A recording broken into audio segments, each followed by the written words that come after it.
사사기 8장. 그때 에브라임 사람들이 기드온에게 말하였다. 장군께서는 미디안과 싸우러 나가실 때 우리를 부르지 않으셨는데 어떻게 우리에게 이렇게 하실 수 있습니까? 그들이 기드온에게 거세게 항의하니 그가 그들에게 말하였다. 이번에 내가 한 일이 당신들이 한 일에 비교나 되겠습니까? 에브라임이 떨어진 포도를 주운 것이 아비에셀이 추수한 것 전부보다 낫지 않습니까? 하나님이 미디안의 우두머리 오렙과 스앱을 당신들의 손에 넘겨주셨습니다. 그러니 내가 한 일이 어찌 당신들이 한 일에 비교나 되겠습니까? 기드온이 이 말을 하니 그들의 노여움이 풀렸다. 기드온이 그가 거느리는 군사 300명과 함께 요단강을 건너 지친 몸이지만 계속 적들을 추격하였다. 기드온은 숲곳에 이르렀을 때 그곳 사람들에게 사정하였다. 나를 따르는 군인들이 지쳤으니 그들에게 빵덩어리를 좀 주십시오. 나는 미디안의 두 왕 세바와 살문나를 추격하고 있습니다. 이 말을 들은 숲곳의 지도자들은 우리를 보고 당신의 군대에게 빵을 주라니 세바와 살문나가 당신의 소나기에 들기라도 하였다는 말이요. 하고 비아냥거렸다. 그러자 기드온이 대답하였다. 좋소. 주님께서 세바와 살문나를 나의 손에 넘겨주신 뒤에 내가 들가시와 찔레로 당신들의 살을 찌르고야 말겠소. 거기에서 기드온이 브누엘로 올라가 그곳 사람들에게도 같은 사정을 해보았지만 브누엘 사람들의 대답도 숫곳 사람들의 대답과 같았다. 그래서 그는 브누엘 사람들에게도 내가 안전하게 성한 몸으로 돌아오는 날 이 망대를 헐어버리고 말겠소 하고 말하였다. 그때 세바와 살문나는 겨우 15,000명의 군대를 데리고 갈골에 진을 치고 있었다. 이들은 모두 사막 부족의 군대 가운데서 살아남은 자들인데 이미 칼 쓰는 군인 12만 명이 전사하였다. 기드온은 장막에 사는 사람들이 다니는 길을 따라 동쪽으로 노바와 육바까지 올라가서 방심하고 있던 적군을 기습하였다. 미디안의 두 왕 세바와 살문나가 또 도망치니 기드온이 그들을 추격하여 세바와 살문나를 사로잡고 온 군대를 전멸시켰다. 요아스의 아들 기드온이 헤레스 비탈길에서 전쟁을 마치고 오다가 숫곳 사람 젊은이 한 명을 포로로 잡아서 캐물으니 그 젊은이가 77명이나 되는 숫곳의 지도자들과 장로들의 명단을 적어주었다. 기드온은 숫곳에 이르러 그곳 사람들에게 말하였다. 여기 세바와 살문나가 있다. 너희는 나에게 우리를 보고 당신의 지친 군대에게 빵을 주라니 세바와 살문나가 당신의 소나기에 들기라도 하였다는 말이요 하면서 나를 조롱하였다. 기드온은 그 성읍의 장로들을 체포한 다음에 들가시와 찔레를 가져다가 숫곳 사람들을 응징하였다. 그리고 그는 브누엘의 망대도 헐고 그 성읍 사람들을 죽였다. 그런 다음에 그는 세바와 살문나에게 물었다. 너희가 다볼에서 죽인 사람들은 어떻게 생겼더냐? 그들이 대답하였다. 그들은 당신처럼 하나하나가 왕자와 같았습니다. 기드온이 말하였다. 그들은 나의 어머니에게서 난 형제들이다. 주님의 살아계심을 두고 맹세하지만 너희가 그들을 살려주기만 하였더라도 내가 너희를 죽이지는 않을 것이다. 기드온은 맏아들 예델에게 어서 그들을 죽이라고 명하였다. 그러나 그는 아직 어리고 두려워서 칼을 뽑지 못하였다. 그러자 세바와 살문나가 기드온에게 말하였다. 사내 대장부답게 네가 직접 우리를 쳐라. 기드온이 일어나 세바와 살문나를 쳐서 죽이고 그들이 타던 낙타의 목에서 초승달 모양의 장식을 떼어 가졌다. 그 뒤에 이스라엘 사람들이 기드온에게 말하였다. 장군께서 우리를 미디안의 손에서 구하여 주셨으니 장군께서 우리를 다스리시고 대를 이어 아들과 손자가 우리를 다스리게 하여 주십시오. 그러나 기드온은 그들에게 말하였다. 나는 여러분을 다스리지 않을 것입니다. 나의 아들도 여러분을 다스리지 않을 것입니다. 오직 주님께서 여러분을 다스리실 것입니다. 기드온은 말을 계속하였다. 여러분에게 한 가지 청이 있습니다.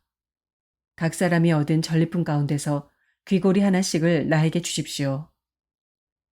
미디안군은 이스마엘 사람들이므로 모두 금귀고리를 달고 있었다. 그들은 기꺼이 드리겠습니다 하고 말하면서 겉옷을 펴고 저마다 전리품 가운데서 귀고리 하나씩을 거기에 던졌다. 그의 요청으로 들어온 금 귀고리의 무게가 금 1700세겔이나 되었다. 그 밖에도 초승달 모양의 장식품과 폐물들, 미디안 왕들이 입었던 자주색 옷과 낙타목에 둘렀던 사슬이 있었다. 기드온은 이것들을 가지고 에봇 하나를 만들어 자기가 사는 오브라 성읍에 두었다. 그러자 온 이스라엘이 그곳에서 그것을 음란하게 섬겨서 그것이 기드온과 그 집안의 올가미가 되었다. 이와 같이 하여 미디안은 이스라엘 사람에게 복종하게 되었고 다시는 고개를 들지 못하였다. 기드온이 사는 40년 동안 그 땅은 전쟁이 없이 평온하였다. 요아스의 아들 여룻바알은 자기 집으로 돌아가서 살았다. 그런데 기드온은 아내가 많아 친아들이 70명이나 되었다. 또 세겜에 있는 첩과의 사이에서 아들이 하나 태어났는데 그 아들에게는 아비멜렉이라는 이름을 지어주었다. 요아스의 아들 기드온은 나이가 많을 때까지 잘 살다가 죽어서 아비에셀 사람의 땅 오브라에 있는 그의 아버지 요아스의 무덤에 묻혔다. 기드온이 죽으니 이스라엘 자손이 다시 바알들을 음란하게 섬기고 바알브릿을 자기들의 신으로 삼았다. 이스라엘 자손은 주위의 모든 적으로부터 자기들을 건져내신 주 하나님을 기억하지 않았다. 또 여룻바알이라고도 하는 기드온이 이스라엘에게 선을 베풀었지만 아무도 그 가족에게 은혜를 갚지 않았다.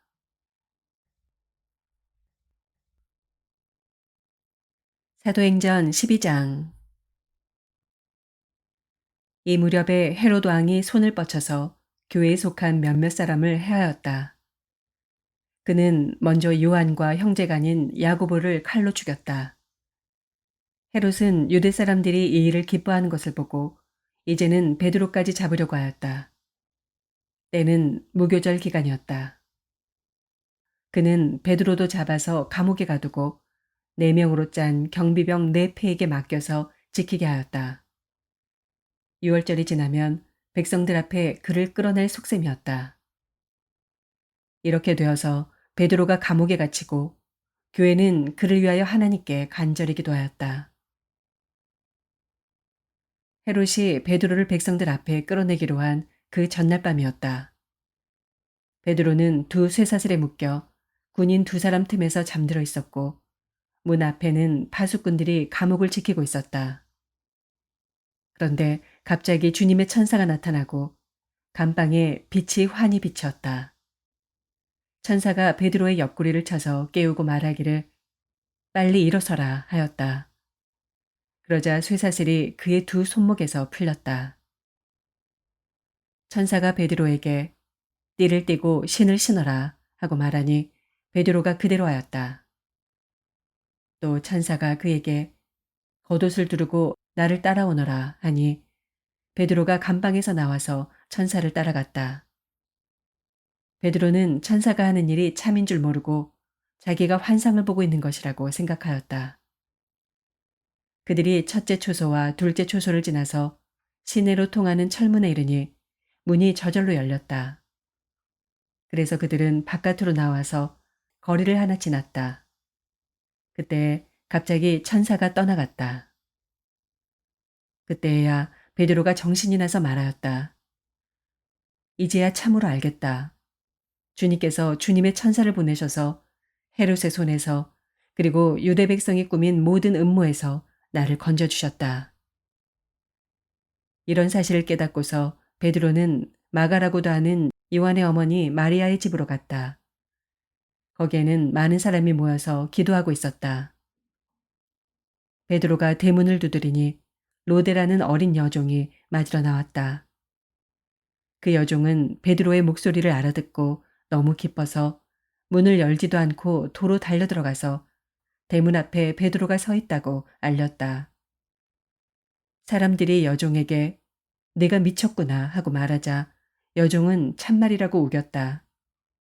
그러자 그들은 "베드로의 천사일 거야" 하고 말하였다. 그동안에 베드로가 줄곧 문을 두드리니 사람들이 문을 열어서 베드로를 보고 깜짝 놀랐다.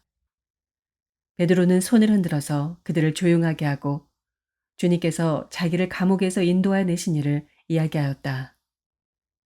그리고 그는 이 사실을 야고보와 다른 신도들에게 알리시오 하고 말하고는 거기에서 떠나 다른 곳으로 갔다. 날이 새니 군인들 사이에서는 베드로가 없어진 일로 작지 않은 소동이 일어났다. 헤롯은 샅샅이 찾아보았으나 베드로를 찾지 못하고 경비병들을 문초한 뒤에 명령을 내려서 그들을 사형에 처하였다. 그런 다음에 헤롯은 유대를 떠나 가이사랴로 내려가서 거기에서 한동안 지냈다. 그런데 두로와 시돈 사람들은 헤롯에게 몹시 노여움을 사고 있었다. 그래서 그들은 뜻을 모아서 왕을 찾아갔다.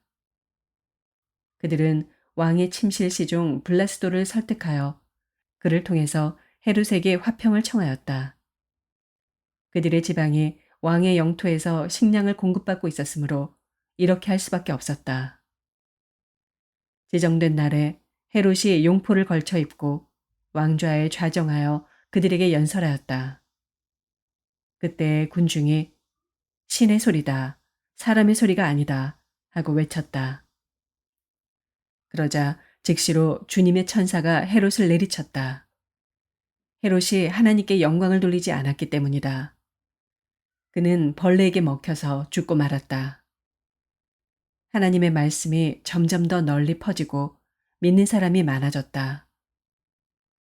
바나바와 사울은 그들의 사명을 마치고 마가라고도 하는 요한을 데리고 예루살렘에서 돌아왔다.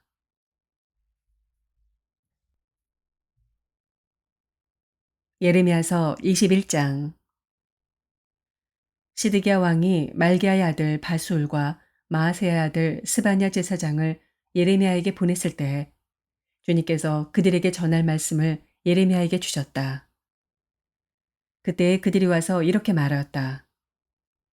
제발 우리가 멸망하지 않도록 주님께 간절히 기도하여 주십시오. 바빌로니 왕 느부갓네살이 우리를 포위하여 공격하고 있습니다.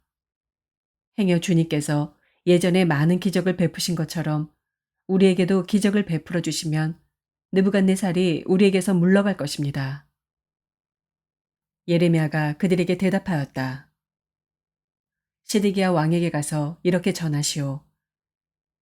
주 이스라엘의 하나님이 말한다. 너희는 지금 성벽을 에워싸고 공격하는 바빌로니아 왕과 갈대아 군대에게 맞서서 싸우려고 무장을 하고 있으나 내가 너희가 가지고 있는 모든 전쟁 무기를 회수하여 이 도성 한가운데 모아놓겠다. 내가 직접 너희를 공격하겠다. 이 분노, 이 노여움, 이 우라를 참을 수가 없어서 내가 팔을 들고 나의 손과 강한 팔로 너희를 치고 사람이나 짐승을 가리지 않고 이 도성에 사는 모든 것을 칠 것이니 그들이 무서운 연병에 걸려 몰살할 것이다. 나 주의 말이다. 그런 다음에 연병과 전쟁과 기근에서 살아남은 이 도성의 사람들, 곧 유다 왕 시드기야와 그의 신하들과 백성을 바빌로니아 왕 느부갓네살의 손과 그들의 원수들의 손과 그들의 목숨을 노리는 사람들의 손에 포로로 넘겨주겠다. 느부갓네살은 포로를 조금도 가련하게 여기지 않고 조금도 아끼지 않고 무자비하게 칼로 쳐 죽일 것이다. 너는 이 백성에게 이렇게 전하여라. 나 주가 말한다. 내가 너희 앞에 생명의 길과 죽음의 길을 둔다. 이 도성 안에 머물러 있는 사람은 전쟁이나 기근이나 연병으로 죽을 것이다. 그러나 지금 너희를 애워싸고 있는 바빌로니아 군대에게 나아가서 항복하는 사람은 죽지 않을 것이다. 그 사람은 적어도 자신의 목숨만은 건질 것이다. 나는 복을 내리려고 해서가 아니라 재앙을 내리려고 이 도성을 마주보고 있는 것이다.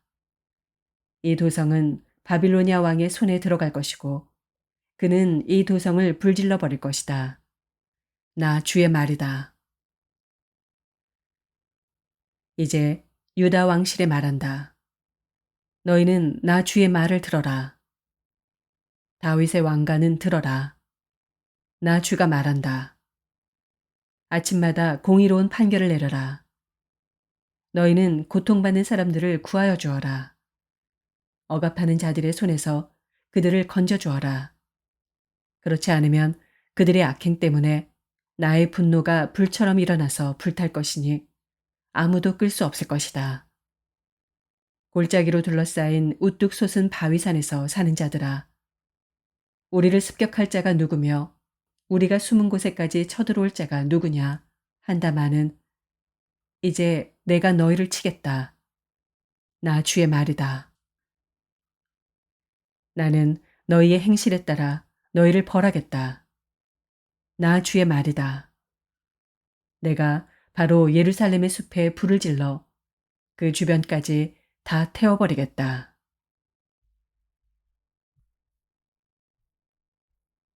마가복음서 7장. 바리새파 사람들과 예루살렘에서 내려온 율법학자 몇 사람이 예수께로 몰려왔다. 그들은 예수의 제자들 가운데 몇 사람이 부정한 손, 곧 씻지 않은 손으로 빵을 먹는 것을 보았다. 바리새파 사람과 모든 유대 사람은 장로들의 전통을 지켜 규례대로 손을 씻지 않고서는 음식을 먹지 않았으며 또 시장에서 돌아오면 몸을 정결하게 하지 않고서는 먹지 않았다. 그 밖에도 그들이 전에 받아 지키는 규례가 많이 있었는데 그것은 곧 잔이나 단지나 녹그릇이나 침대를 씻는 일이다. 그래서 바리새파 사람들과 율법학자들이 예수께 물었다. 왜 당신의 제자들은 장로들이 전하여 준 전통을 따르지 않고 부정한 손으로 음식을 먹습니까? 예수께서 그들에게 대답하셨다. 이사야가 너희 같은 위선자들을 두고 적절히 예언하였다. 이렇게 기록되어 있다. 이 백성은 입술로는 나를 공경해도 마음은 내게서 멀리 떠나 있다. 그들은 사람의 훈계를 교리로 가르치며 나를 헛되이 예배한다. 너희는 하나님의 계명을 버리고 사람의 전통을 지키고 있다. 또 그들에게 말씀하셨다. 너희는 너희의 전통을 지키려고 하나님의 계명을 잘도 저버린다. 모세가 말하기를 내 아버지와 내 어머니를 공경하여라 하고 또 아버지나 어머니를 욕하는 자는 반드시 죽을 것이다 하였다. 그러나 너희는 말한다.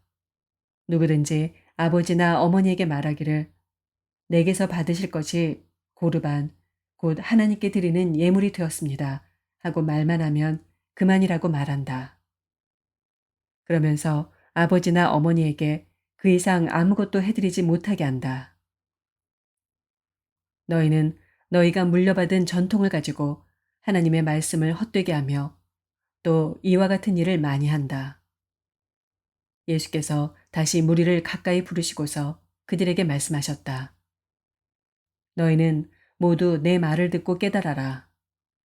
무엇이든지 사람 밖에서 사람 안으로 들어가는 것으로서 그 사람을 더럽히는 것은 아무것도 없다. 사람에게서 나오는 것이 그 사람을 더럽힌다.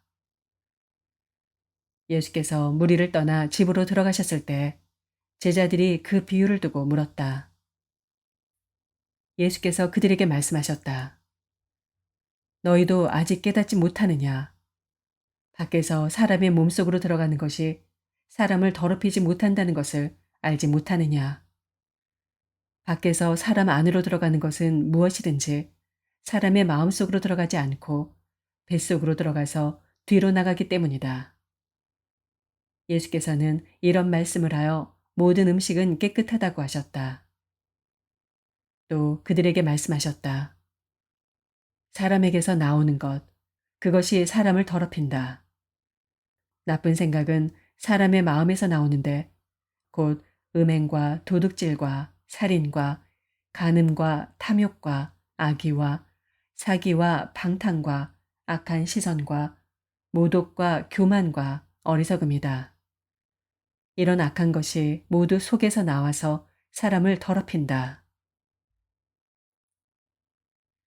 예수께서 거기에서 일어나셔서 두로 지역으로 가셨다. 그리고 어떤 집에 들어가셨는데 아무도 그것을 모르기를 바라셨으나 숨어 계실 수가 없었다. 악한 귀신 들린 딸을 둔 여자가 곧바로 예수의 소문을 듣고 와서 그의 발 앞에 엎드렸다. 그 여자는 그리스 사람으로서 시로페니키아 출생인데 자기 딸에게서 귀신을 쫓아내달라고 예수께 간청하였다. 예수께서 그 여자에게 말씀하셨다. 자녀들을 먼저 배불리 먹여야 한다. 자녀들이 먹을 빵을 집어서 개들에게 던져주는 것은 옳지 않다. 그러나 그 여자가 예수께 말하였다. 주님, 그러나 상 아래에 있는 개들도 자녀들이 흘리는 부스러기는 얻어먹습니다. 그래서 예수께서 그 여자에게 말씀하셨다. 내가 그렇게 말하니 돌아가거라. 귀신이 내 딸에게서 나갔다. 그 여자가 집에 돌아가서 보니 아이는 침대에 누워있고 귀신은 이미 나가고 없었다. 예수께서 다시 두로 지역을 떠나 시돈을 거쳐서 데가볼리 지역 가운데를 지나 갈릴리 바다에 오셨다. 그런데 사람들이 귀먹고 말 더듬는 사람을 예수께 데리고 와서 손을 얹어주시기를 간청하였다. 예수께서 그를 무리로부터 따로 데려가서 손가락을 그의 귀에 넣고 침을 뱉어서 그의 혀에 손을 대셨다. 그리고 하늘을 우러러 보시고서 탄식하시고 그에게 말씀하시기를 에바다 하셨다. 그것은 열리라는 뜻이다. 그러자 곧 그의 귀가 열리고 혀가 풀려서 말을 똑바로 하였다. 예수께서 이 일을 아무에게도 말하지 말라고 그들에게 명하셨으나 말리면 말릴수록 그들은 더욱더 널리 퍼뜨렸다. 사람들이 몹시 놀라서 말하였다. 그가 하시는 일은 모두 훌륭하다. 듣지 못하는 사람도 듣게 하시고 말 못하는 사람도 말하게 하신다. 아멘.